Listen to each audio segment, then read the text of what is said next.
In the previous lectures, we have been studying about the basics of operating systems, and we have seen about computer system organization and computer system architecture. Now, as we have the idea about computer system organization and architecture, we are now ready to talk about operating system structure.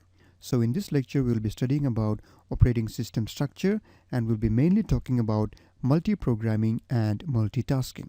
So operating systems, they vary greatly in their makeup internally. So we have different kind of operating systems that we know, like Windows, Ubuntu, and so on. And these operating systems, they vary in their makeup internally. Internally, the way they are made may be so much different, but they also have so many common things in them. So we'll be seeing about the common things that every operating system must be capable of doing in this lecture. So we'll be talking about the commonalities. So the first two things that every operating system must be capable of doing are multi-programming and time sharing or multitasking. So these are two very important topics which we'll be seeing in this lecture. So first let's talk about multi-programming, and then we will see about multitasking, which is also known as time sharing. So coming to multi-programming, from the name itself we must have understood that multi-programming means the capability of running multiple programs by the CPU. Now, a single user cannot in general keep either the CPU or the I/O devices busy at all times.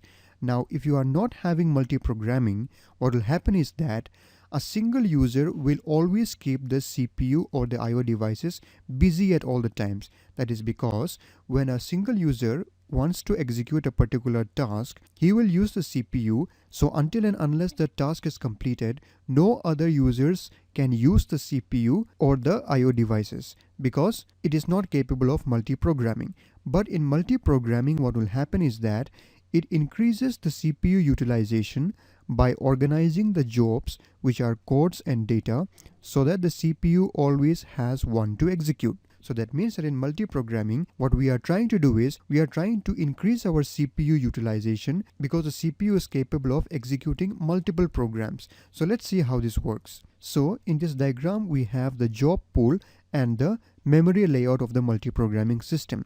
So first of all, let us understand what is a job. So job is something that has to be executed, which may contain codes and data. So here we have a job pool which consists of all the jobs that enter the system. So all the jobs that has to be executed, they are kept in a job pool like this. And then here we have the memory layout of a multi-programming system. So on top we have the operating systems, and these are the jobs that are loaded into the memory. So we cannot load all the jobs in the job pool into the memory because we don't have unlimited memory. Our memory is limited. So by memory, I mean the main memory or your RAM. So here in this example, we are having 512 megabytes of RAM over here. So you are not able to load all of this into the main memory. So a subset of these jobs or some of these jobs are loaded into the memory. So for this example, we have loaded job 1, 2, 3 and 4 into the memory. Now this operating system has to help in executing these jobs by assigning the CPU to these particular jobs. So if we don't have this multi-programming, what will happen is that job 1, let's say, starts executing and is using the CPU. Now, until and unless job 1 finishes its execution completely, the other jobs cannot use the CPU. So let's say that job 1 was using the CPU and then it has to use some other resources in the course of its execution. Let's say the I/O devices. Now when job 1 goes to use the I/O devices, the CPU is not used and the CPU just stays idle without being used by any other jobs. So that is a very inefficient way. So in multi-programming, what happens is that, let's take the same example again. Job 1 starts executing and is using the CPU, and on the course of its execution, job 1 tries to use the I/O devices. So when it goes for using the I/O devices or any other resources, the CPU is released by job 1, and then that CPU, instead of remaining idle, it can be used by another job, let's say job 2.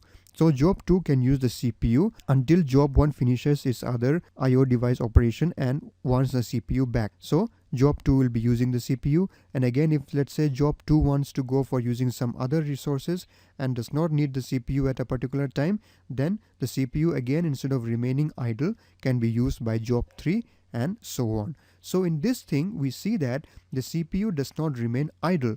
whenever a particular job does not want to use the CPU can be utilized by another job. So this is a very efficient system or an efficient way of executing. So that is what multi-programming is mainly about. So we see that for operating system to be efficient, it should be capable of this multi-programming.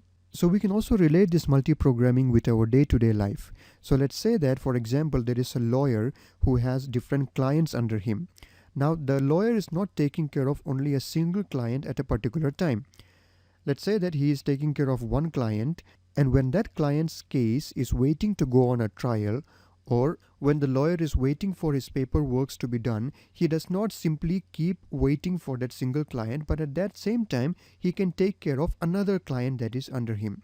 So in that way he is utilizing his time and resources efficiently. So that is what we do in multi-programming. We are trying to utilize our CPU efficiently.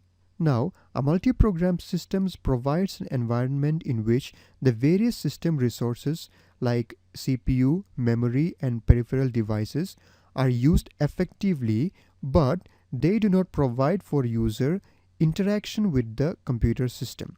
So in multi-programming system, it makes sure that all our resources are used effectively, but they do not provide for user interaction with the computer system. So that brings us to the next topic, which is multitasking or time sharing systems. So now let's see what is this time sharing or multitasking system, and let us see how it is different from the multi-programming system. So first of all, the CPU executes multiple jobs by switching among them.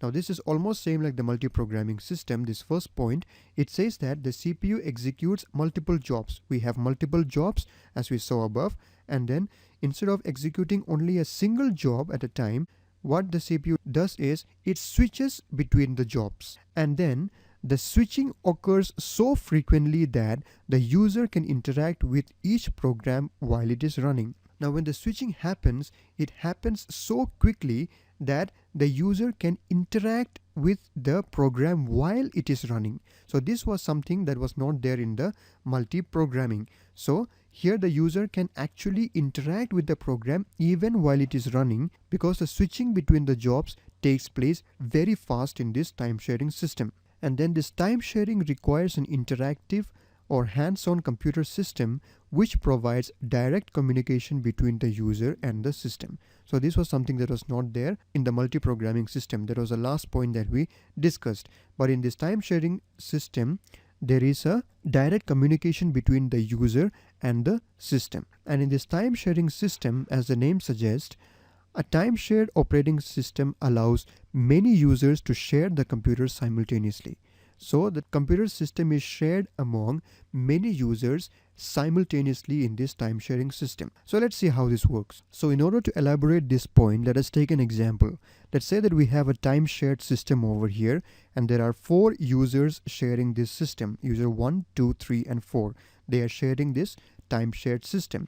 Now, in this time sharing system, the switching between the jobs of the users takes place so quickly that the users themselves do not even realize that they are sharing the system. They feel that the entire system belongs to just that one person. So user 1, he thinks that the entire system belongs to me, and user 2, 3, 4, they all think the same, because the switching between the jobs takes place so quickly that they don't even realize that there is a time sharing or multitasking happening in this system. Now let's say that user 1, he is using this time shared system, and there is a certain job that he wants to execute.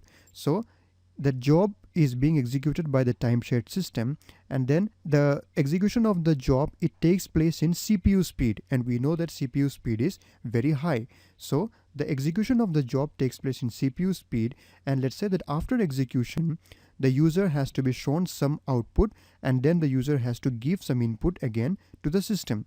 So after the execution of the job, the output is shown to this user 1, and user 1 wants to give some other input to the system. That means he's interacting with the system. Now the interaction between the user and the system, it takes place in user speed or people speed. That means it is taking place in human speed. So we know that CPU speed is so much higher as compared to human speed. So when he gives an input to the system, he is giving in the normal human speed. So that time gap itself is so big for the system that we have, because systems are very fast. So while he is giving that input to the system, in that time gap, the CPU can be used by user 2 for executing the job from user 2. So in that way, we see that there is a time gap between the user and the system, because users are usually slower than the system. So in that time gap, the switching of the jobs takes place so quickly, and it is so quick and so frequent that the user does not even realize that they are using a time shared system. They just feel like the entire system belongs to themselves. So in this time shared system, it uses CPU scheduling and multi-programming to provide each user with a small portion of the time shared computer. So as I told you, a small portion of the time shared system is provided to each of the user, but the user thinks that the entire system belongs to him. And how this time will be shared among the users, that will be decided using CPU scheduling algorithms, which we will discuss in detail in the coming lectures. So this is very important topic, CPU scheduling, which we will be discussing later on. And then each user has at least one separate program in memory. So all of these users, they at least have one of the programs waiting in memory to be executed. And then a program loaded into memory and executing is called a process. Now, as I told you, each of these users, they are having programs stored in memory which are waiting to be executed. And when a particular program is loaded into the memory and when it is executing, that program is known as a process. Now, this is a very important term as far as a subject operating system is concerned, process. So keep this word in mind, and we will be discussing this in later and in more detail in the coming lectures. So for now, this is all we will be discussing about multi-programming and multitasking or time shared systems. So I hope this was clear to you. Thank you for watching, and see you in the next one.